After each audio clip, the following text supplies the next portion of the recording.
কৃষ্ণ। শ্রীল প্রভুপাদ কি জয়। আমরা পাঠ করছি শ্রীল প্রভুপাদ স্মরণামৃত থেকে।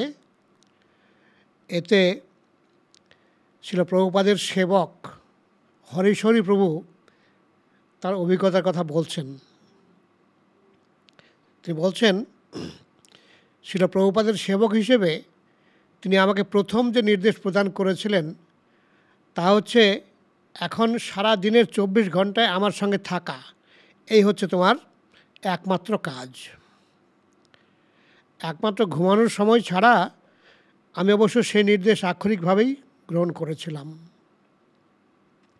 আমাদের 10 দিন বৃন্দাবনে থাকার সময় আমি তার কক্ষে থাকতে পেরেছিলাম।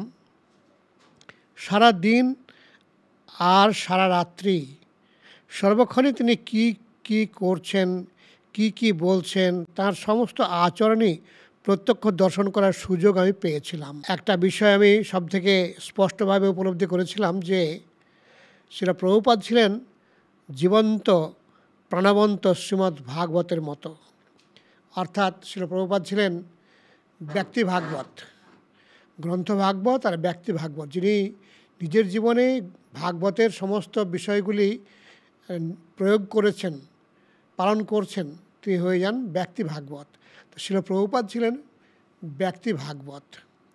তাই শ্রীমদ্ ভাগবতে এবং বিভিন্ন কাব্যগ্রন্থে কৃষ্ণভক্তির পূর্ণ বিবরণ প্রদান করা হয়েছে। সেই সমস্ত গ্রন্থ পাঠ করলে মনে হবে কৃষ্ণভক্তির এই ব্যাপক বিষয়বস্তু উপলব্ধি করতে অনেক সময় লাগবে। বাস্তবেই তাই। কিন্তু প্রতিটি মুহূর্ত শ্রীল প্রভুপাদের মধ্যে সেই সমস্ত কিছুই প্রত্যক্ষ দর্শন করা যেত। সেটি উপলব্ধি করে আমি স্থির করেছিলাম যতদূর সম্ভব এই সুযোগের সদ্ব্যবহার করতে হবে।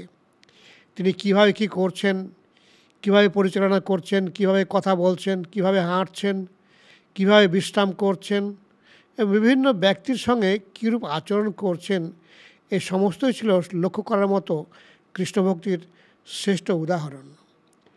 এইভাবে শ্রীল হরিশরি প্রভু, তিনি শ্রীল প্রভুপাদের ব্যক্তিগত সেবক ছিলেন এবং 24 ঘন্টায় প্রভুপাদ পৃথিবীর কোন প্রান্ত থেকে কোন প্রান্তের খবর আসছে, কোথায় খুব ভালো খবর আসছে, কোথায় থেকে দুঃখজনক খবর আসছে, কোথায় লাভ হয়েছে, কোথায় লোকসান হয়েছে, বিভিন্ন রকমের পরিস্থিতি সারাদিনই প্রভুপাদের কাছে আসতো।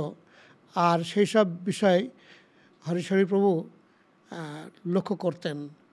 তাই তার কাছ থেকে যে গ্রন্থগুলি আমরা পাচ্ছি, যেমন আমাদের দিব্য সান্নিধ্য গ্রন্থখানি বেরিয়েছে, তাতে দেখা যাচ্ছে যে আমরা অনেক বিষয় জানি না যেগুলো এইসব গ্রন্থগুলিতে পাওয়া যাচ্ছে। তিনি খুব ডিটেলস দিয়েছেন।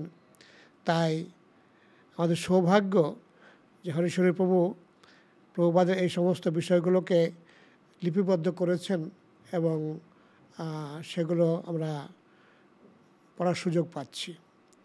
হরে কৃষ্ণ।